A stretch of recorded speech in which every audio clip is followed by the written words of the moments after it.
Alors, bonjour à tous, bon matin, ça me fait plaisir d'être avec vous. En fait, l'idée de venir vous présenter ça au niveau de la Mauricie, je viens vous présenter des choses qu'on a fait. C'est pas des modèles qu'on parle, puis c'est ça, puis tout, puis qu'on n'a jamais mis en application. En fait, c'est des choses qu'on a fait. La première présentation, ça touche particulièrement plus l'approche avant la mise en place de la filière mycologique de la Mauricie. Donc, dans les produits forestiers non ligneux, vous l'avez mentionné tantôt, il y a plusieurs éléments. Il y a la partie alimentaire, la partie des huiles essentielles, il y a les produits de santé naturelle, puis il y a aussi tout ce qui est l'ornemental. Et on voulait savoir, nous, comme région, dans quelle dynamique on se plaçait dans ça. Donc, ce qu'on a fait, c'est trouver l'opportunité. Donc, c'est la présentation que je vous présente là, c'est trouver les opportunités que vous avez ici en région. Qu'est-ce qui va faire que vous allez avoir une signature qui va vous démarquer des autres? Donc, nous, c'est ça qu'on voulait aller chercher. On a été frappés par une crise forestière que tout le monde connaît. Nous, en forêt privée, moi, je travaille pour une organisation en forêt privée, je vais vous présenter. Ça nous est arrivé par la suite. Là, ça a pris 4-5 ans avant qu'on soit frappé par ça. Et là, on a été mandaté par les propriétaires de faire quelque chose, de trouver d'autres choses qui pouvaient leur ramener soit des revenus, soit des activités ou ainsi de suite. Donc, c'est là-dedans qu'on s'est lancé. Puis, ce que je vais vous présenter, bien, c'est cette démarche-là. Donc, trouver les opportunités. Première des choses, bien, je travaille pour le Syndicat des producteurs de bois de la Mauricie, qui est une organisation qui est l'aile spécialisée côté forêt de l'Union des producteurs agricoles. Par contre, les syndicats de producteurs de bois au Québec sont pas mal indépendants comme structure. Habituellement, ils ne sont pas dans les bureaux de l'UPA. Nous, en tout cas, on ne l'est pas. Donc, en 1962, c'est né par un désir des propriétaires de se regrouper pour être en mesure d'offrir leur bois de façon regroupée puis de négocier des meilleurs prix. À la base, c'était pas mal ça. En 90, s'est ajouté le service d'aménagement forestier. Donc, probablement, ici, vous avez un syndicat de producteurs de bois, mais vous avez aussi des groupements forestiers ou des coopératives forestières. Il y a 3 syndicats qui offrent le service d'aménagement forestier au Québec, Mauricie, Centre du Québec, il y en a 4. Centre du Québec, Mauricie, Outaouais et la Beauce. Donc, on a cette particularité-là qui nous rapproche du propriétaire. Donc, au lieu de juste mettre du bois en marché, mais on parle aussi d'aménagement, ainsi de suite. Donc, c'est ce qu'il y a un lien qui est particulier qui est là.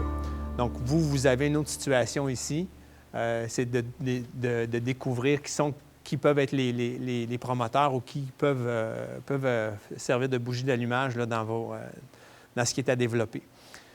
En 2000, on commence la mise en marché des produits forestiers non ligneux. On a commencé avec l'IF du Canada. On était la première région au Québec à faire un inventaire de où se trouvait l'IF et on a commencé à le mettre en marché. Ça a donné quand même des retombées économiques assez intéressantes, là, plus d'1 demi-million pour les propriétaires sur une période de 6 ans.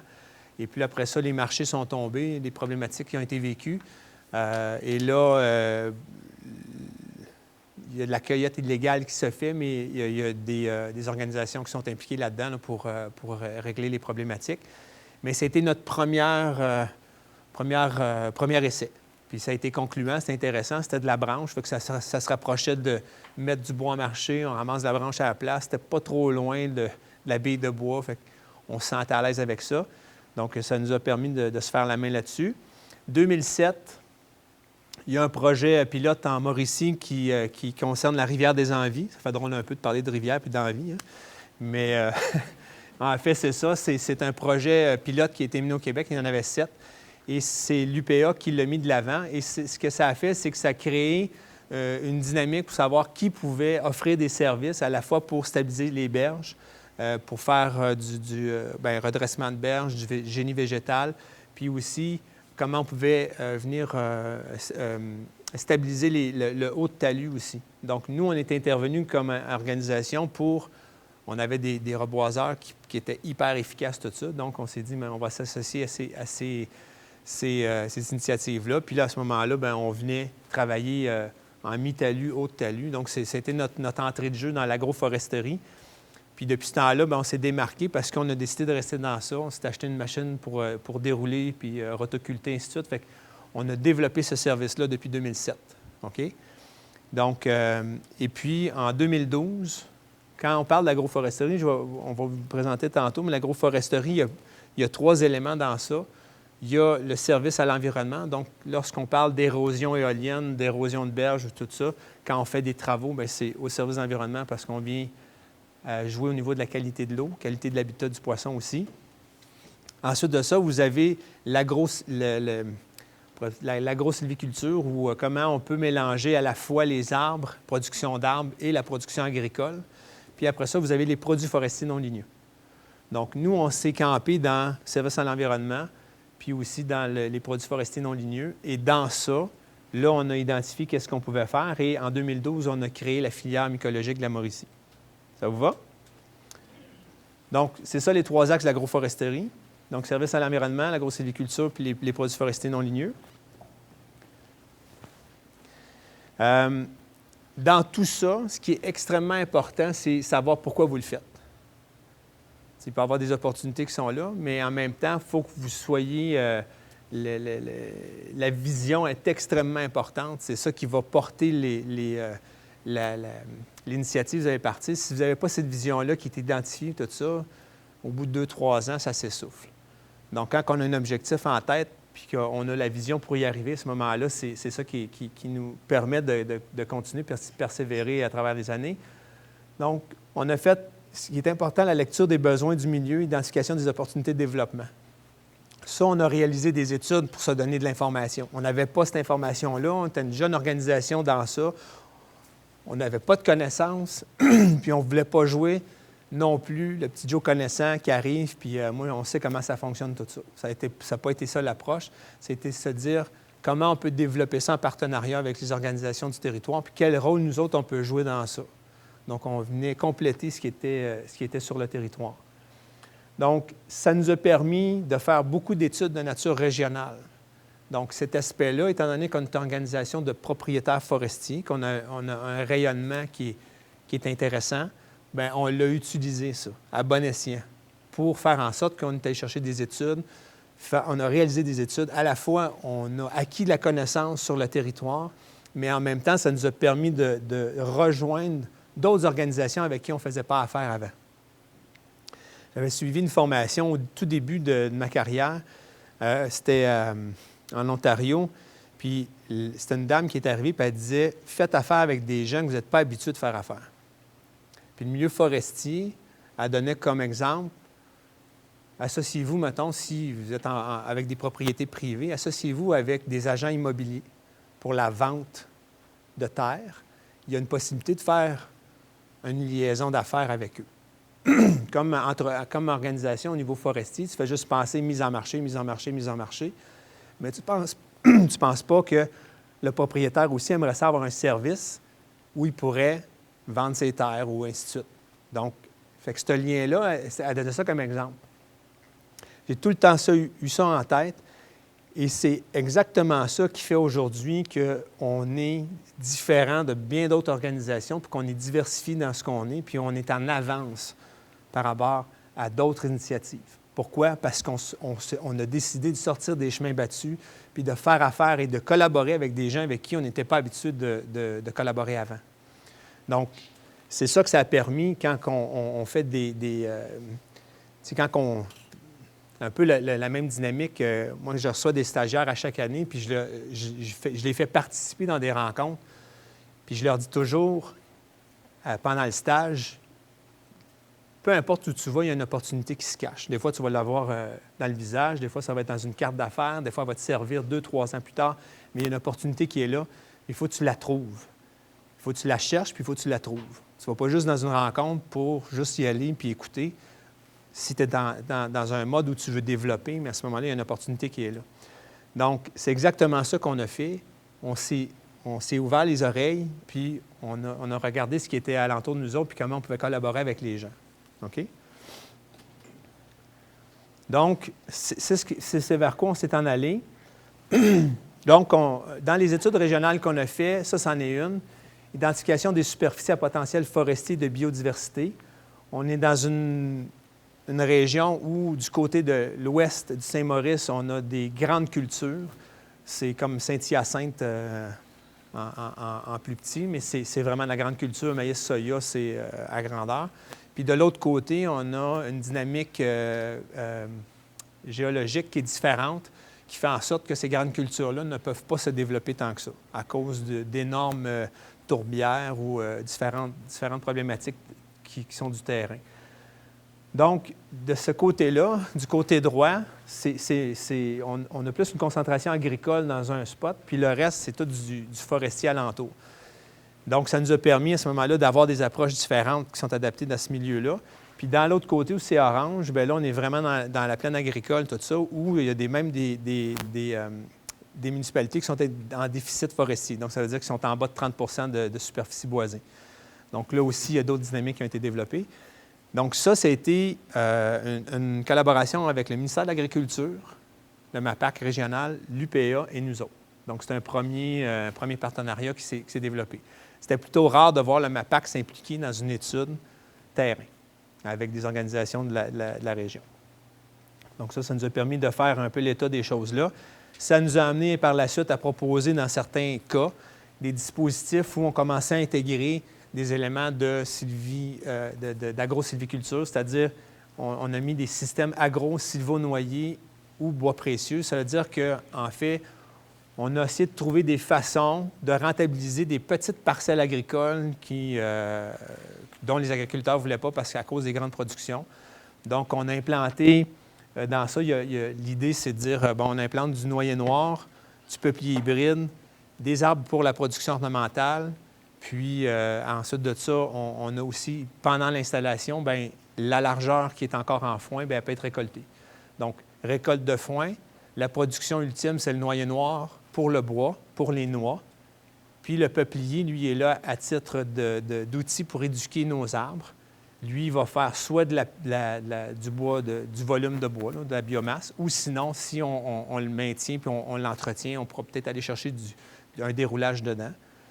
Puis une fois que ça, au bout de 15 ans, le peuplier aurait fait sa job, on l'enlève, il nous reste le noyer. Ah, puis juste avant ça, on avait planté aussi du chêne des marais puis du lilas japonais pour remplir les endroits. Puis ça, au bout de 5 ans, avec des tailles de formation, tout ça, bien, on vend ces arbres-là sur les marchés des pépiniéristes. Puis ensuite de ça, bien, là, quand on est rendu plus tard dans l'évolution du système, bien là, on a le noyer noir qui est là, qui fait un couvert. On pourrait intégrer en dessous de ça la production de champignons sur billes ou de plantes médicinales. Vous voyez un peu le système, comment il est intégré. C'est un système vivant. Donc, on regarde ces éléments-là. Fait que ces dispositifs-là sont en place. Puis, en fonction de la latitude à laquelle on se retrouvait, bien, le noyer noir a été remplacé par du cerisier tardif puis par du pommier dans d'autres systèmes, parce que le noyer noir ne faisait plus l'affaire au niveau de ça, au niveau du climat. Donc, c'est des tests. On s'en va chercher de l'information, on s'en va chercher d'autres notions, puis de l'intégration de plusieurs productions sur une même superficie. Mise en marché des produits forestiers non ligneux. Comme je vous disais, on a débuté ça dans les années 2000. Donc, en 2002, on parle d'un peu plus qu'un demi-million de retombées économiques là, sur le territoire pour les propriétaires. En 2012, on a fait, en fait, l'étude de PFNL à Mauricie, 2009-2010. C'est là la première relation avec Danny Bisson de Progigraphe. On débutait dans les produits forestiers non ligneux. C'est par entremise de contacts qu'on a su que Danny faisait au niveau géomatique. Nous, on n'a pas de gens qui travaillent au niveau géomatique dans notre bâtisse. Donc, on n'avait pas cet outil-là. Donc, ce lien-là a commencé là. On a réalisé une étude sur 27 plantes en Mauricie sur leur potentiel. Donc, il y avait des essences forestières, mais il y a aussi des plantes. Il y avait les champignons forestiers, et ainsi de suite. Donc, de ça ne sort pas bien au niveau de l'image, mais ce qui aurait sorti, les espèces vedettes, donc on a les champignons forestiers qu'on avait évalués à 1 demi-million de retombées économiques par année. Les têtes de violon à 1 million, parce qu'on est sur le bord du fleuve, puis les affluents, il y a quand même pas mal de têtes de violon. Thé du Labrador, 92 000 $ par année. Bouleau à papier pour la sève et l'écorce, surtout la sève, entre 1 million à 10 millions par année. Puis le sapin baumier, au niveau résine et puis branche, 14 millions par année. Donc, ça nous a, en fait, ce qu'on est allé chercher comme information, c'est quoi les espèces sur lesquelles il faut travailler. Les autres, là, on va rester plus gênés un peu. Donc, ça, c'est nos plans de vedette. On a fait 8000 parcelles chronométrées, c'est-à-dire que ces données-là économiques, c'est qu'on avait les gens ont fait 8000 parcelles où là, on a chronométré la récolte. 1 minute. Tac, c'est pesé, numéroté, tout ça. Fait qu'on est parti à quelque chose de... Quand on se retourne par la suite au niveau des décideurs, puis qu'on présente un projet, on a de quoi qui est solide. C'est pas juste on pense que, mais c'est du mesuré. C'est quand même une évaluation, là. Je veux dire, on fait des scénarios, mais c'est basé sur des choses qui ont été réalisées. Ça nous a permis en 2012 de faire une autre étude sur l'épinette noire parce qu'on ne l'avait pas considérée comme espèce vedette, mais il y a un marché qui s'est développé. Donc, des fois, il y a des choses qui passent rapide puis qu'on ne les voit pas. Donc, en 2012, on a réalisé une étude technico-économique dans les plantations de 10 à 15 ans où on élaguait le tiers inférieur. Et ces branches-là étaient mises en ballot, puis ensuite ça envoyé dans une usine de transformation pour les huiles essentielles. Donc, on a déterminé qu'on allait chercher 2 000 $ par hectare brut une fois quand on faisait cette opération-là. Donc, c'est-à-dire qu'une plantation, au lieu d'attendre à l'éclaircie commerciale, on pouvait générer 2 000 $ brut de revenus supplémentaires par hectare. Là, on s'entend 2 000 $ brut, c'est pas net, c'est brut. Fait que là-dedans, il y en a qui ont fait 8 piastres de l'heure, puis il y en a qui en ont fait 35 piastres de l'heure. Ça dépend comment que les gens sont organisés, comment ils étaient efficaces, ainsi de suite. Mais c'est des données qu'on a supplémentaires. On a développé aussi le volet culture. Donc, il y a des plantes dans l'étude qu'on a eue, comme le sureau, surtout les plantes, les arbustes à fruits, les arbustes fruitiers.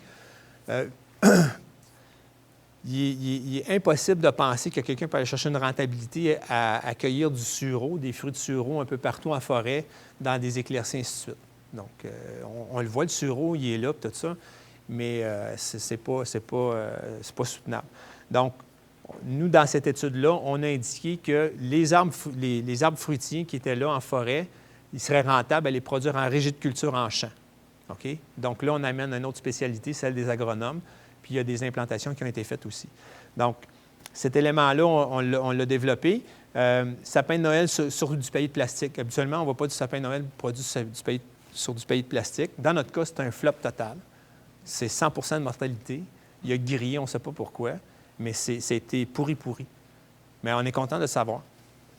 T'sais, des fois, les succès sont le fun, mais les erreurs sont le fun aussi. Puis c'est comme dans la dynamique dans tout, en fait, si vous voyez soit échec ou succès, bien, vous allez vous décourager rapidement. Parce qu'en fait, dans un échec ou dans une faillite, ou peu importe, il y a des gens qui peuvent faire 2 faillites de suite, mais qui apprennent. La 3e fois qu'ils se lancent en affaires, ils la réussissent. Donc, il ne faut pas relier ça à l'échec à quelque chose de pas bon. En fait, c'est un apprentissage. C'est le même qu'on le voit. Donc, fait qu'on n'en fait plus de ça, on fait autrement. Oui. En culture comme ça, vous n'avez pas eu de problème de maladie ou d'insectes? Parce que, tu sais, quand ils sont en nature, ils sont dispersés. Oui. C'est comme de la monoculture.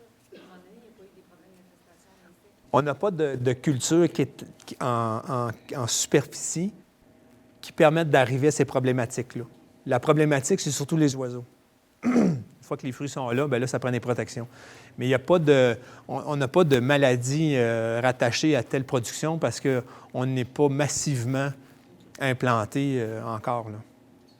Puis c'est souvent des parcelles, des petites parcelles qui sont entourées de forestiers aussi. Puis on s'entend, on ne remplacera pas un champ de blé d'Inde par un champ de sureau. Ça, c'est... Puis les camerises, bien en fait, il y a une dynamique aussi. Ça, c'est intéressant parce qu'il y a un programme du ministère, le programme du MAPAC, à un moment donné, qui est sorti. Puis ça disait, bon, bien, si tu es dans une partie qui est plus agricole, bien, tu pourras avoir un financement pour mettre des arbres, pour embellir le paysage, pour faire en sorte qu'il soit moins homogène, plus intéressant à l'œil. Puis quand tu es dans des parties plus au nord, où là, la forêt est extrêmement présente, puis que finalement, ce qu'on voit, c'est que les producteurs agricoles, bon, le bovin n'est plus là, donc il reste quoi? C'est comme à La Tuque, là, qui est quand même assez au nord, tu sais, on fait quoi? Il n'y a plus de bovin. On fait du foin, mais le foin, il n'y a personne, il ne se passe rien avec. Fait qu'est-ce qu'on peut faire? Fait que là, le programme, lui, s'adressait à dire, bien, gardez des espaces ouverts parce que les gens aiment avoir un accès, une vue, un paysage, tout ça. Donc, dans cette idée-là des choses, on a regardé pour faire l'implantation d'arbres fruitiers ou d'arbustes fruitiers, entre autres la camerise. La tuque est proche du Saguenay-Lac-Saint-Jean, donc toute la production des camerises qui sont là, ça en va directement là-bas, déjà acheté d'avance. On a fait implanter 3 hectares. On s'est servi du pacte rural pour ça. En fait, c'est 3 propriétaires différents qui ont... un, c'est sur paillis de plastique avec goutte à goutte. Tout est vraiment vérifié là, de façon quotidienne. Il y en a un autre, c'est sur un paillis de bois. Puis il y en a un autre, c'est pas de paillis. Puis là, bien, on regarde les effets, l'effort, ainsi de suite, tout ce qui est à mettre là-dedans. Donc, on va chercher encore là des données pour être capable de conseiller les gens. Et dans ça, il y a le service agronomique du MAPAC aussi là, qui est impliqué. D'accord?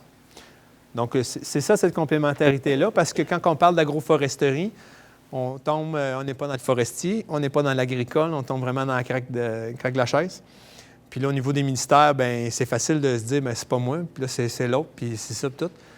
Fait que finalement, bien, en faisant intervenir tout le monde dans la chaîne, bien, personne ne peut se dire que c'est pas sa responsabilité. Ils sont tous impliqués à leur niveau, puis c'est comme ça que ça peut avancer.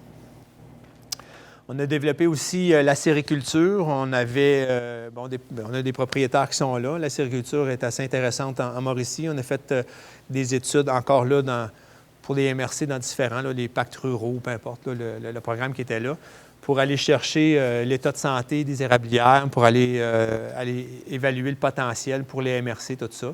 Il y a le phénomène de quota qui est en place. Mais si vous n'êtes pas prêt, si la région n'est pas prête ou la MRC n'est pas prête à réagir lorsqu'il y a une ouverture au niveau des quotas, comme il y a eu dernièrement, bien, à ce moment-là, les propriétaires partent moins vite à ce moment-là. Donc, on offre aussi le service de diagnostic. On a travaillé avec Karine Ankou, qui est un ingénieur forestier qui travaille beaucoup au niveau de la sériculture. On a aidé à développer un guide pour établir le diagnostic d'érablières. Puis de notre côté, nous autres, moi, je suis spécialisé dans les forêts feuillues, donc on a rajouté un module à cette analyse-là où on va chercher c'est quoi la structure, le peuplement est rendu où, la régénération est rendue où, qu'est-ce qu'on fait? C'est bien beau de dire qu'il faut mettre de la chaux, c'est correct, mais qu'est-ce qu'il y a d'autre? Quelles sont les autres étapes qu'on peut faire aussi au niveau de la régénération parce qu'il y a une dynamique là, du être dans les érablières. Donc, pour être capable d'agir en fonction de ça, on s'est donné un autre outil qui permet ça, fait que les propriétaires l'apprécient, puis on arrive avec une démarche qui est constructive. Fait que ça, on a développé cet élément-là. En 2012, on crée la filière mycologie de la Mauricie. Ça va faire partie de la présentation que je vais vous faire par la suite. Fait que je vais être assez succinct là-dessus. Mais donc, il y a des secteurs économiques qui sont impliqués, forestiers, touristiques, gastronomiques, transformation, puis académiques. Quand je vous disais de faire affaire avec d'autres mondes qu'on ne connaissait pas avant, bien, moi, je m'assois avec des chefs cuisiniers, avec des gens qui sont en tourisme, en hôtellerie. C'est une dynamique complètement différente. C'est le fun.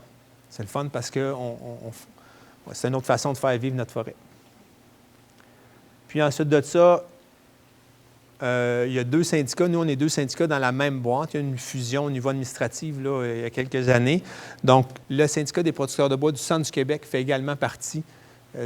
Ils sont présents aussi au bureau. Donc, là aussi, on a fait une étude. Donc, cette région-là voulait se donner des références. On a présenté le même type d'études qu'on a fait en Mauricie en 2009-2010. On l'a fait en 2012-2013. Puis, vous voyez les espèces vedettes, encore là, on a identifié des choses. Puis, il y a des espèces qui ne sont pas les mêmes. Donc, sapin baumier à 9 millions, épinette noire et pin blanc à 1,5 million chacun. Tête de violon, 200, un demi-million. En tout cas, c'est un 250 000 de retombées annuellement. Thé des bois, 1,5 million évalué. Bleuet, 7 millions. Champignons forestiers, ça a été une très mauvaise année, fait qu'on n'a pas été en mesure d'évaluer ce que c'était. Donc, ça aussi, on a fait 12 400 parcelles. Fait qu'imaginez-vous, là, avec la Mauricie, là, on a 20 000 parcelles chronométrées, où on a de la récolte, puis on sait de quoi on parle. Fait que ça, c'est vraiment intéressant. Ça donne un poids, ça vient appuyer fortement ce qu'on a fait. Puis, on a fait une étude technico-économique. Vous vous rappelez, l'autre, on l'avait faite au niveau dans les jeunes plantations d'épinettes noires. Là, on l'a fait dans le cadre d'opérations mécanisées. Donc, c'était une coupe avec la protection de la régénération de la régénération et des sols, donc CPRS. Donc, c'était de l'épinette noire. On a récolté les têtes de façon mécanique. Donc, on a fait le bois. Les têtes ont été mises de côté aussi. Après ça, ils ont été ramassés, mis dans des containers des 40 verges là, pour, comment on appelle ça, des déchets secs. Là. Mais on s'est assuré que c'était tout bien nettoyé parce qu'au niveau, des huiles essentielles, c'est important de certifier que c'est biologique et qu'il n'y a pas de contamination. Donc, ça a été chargé et puis amené ça par la suite à l'usine de transformation. Et là, on dégage 1 500 $ net par hectare supplémentaire dans ces types d'opérations-là. On n'est pas dans une éclaircie commerciale, par contre. On est vraiment dans une coupe plus massive, là. Mais ça vous dit pareil, tu sais, 1 500 $ l'hectare net. C'est impressionnant, là. Non, pas annuel, mais tu sais, une fois que le peuplement est fait, mais je veux dire, tu fais 10 hectares, ça fait tout bien 15 000 $, là. Puis là, la réaction, les entrepreneurs disaient « Hey, c'est intéressant, tout ça, tu sais, ouais, c'est un peu trop d'ouvrage. » Ça fait 1 500 net, là. Fait qu'encore là, même si c'est super intéressant, il y a encore une réticence parce que ça ne fait pas partie du quotidien, ça ne fait pas partie du connu. Fait qu'il y a même avec des données économiques intéressantes, il y a un travail à faire pour informer les entrepreneurs qu'il y a ça de possible de plus. C'est pas rien en plus. Là. Et en 2015, tout a changé. Vous avez vécu la même chose. Les CRE sautent, les CLD aussi. Et là, c'est toute la dynamique de collaboration qu'on avait faite avec les intervenants du territoire. Tout est effacé. On recommence. On n'a plus les mêmes personnes ressources. On ne les connaît même pas. On était 6 à 8 mois dans l'impasse totale. On ne savait pas plus avec qui on faisait affaire. Plus rien. Et là, au printemps 2016, là, ça s'est placé. Là, tout le monde est arrivé dans leurs endroits. On a revu des gens avec qui on faisait affaire dans le passé, dans des organisations qui ont été... En fait, ils ont gardé des personnes qui étaient des personnes ressources. Donc, on a reconnecté avec le milieu, puis on est reparti à faire la promotion de ce qu'on faisait, puis le rôle qu'on jouait dans la région. Parce que quand une affaire comme ça arrive, là, tous les enjeux de la région sont importants. Là, on n'est plus dans les mêmes souliers qu'on était. Et là, il a fallu faire l'exercice de reconnecter avec les gens puis remettre l'importance du développement des produits forestiers non ligneux. Donc, on a joué notre rôle dans les PDZA, les plans de développement des zones agricoles, dans l'ancien plan de développement intégré des ressources du territoire aussi, mais il est encore là, il sert de base pour des discussions. Bonne relation avec les intervenants, puis on regarde toujours en avant pour d'autres opportunités possibles. Donc, c'est tout le temps cette dynamique-là qui est présente. Puis, ce qu'on a fait dans le passé, ça a été assez solide pour être reconnu par les nouvelles dynamiques qui sont en place.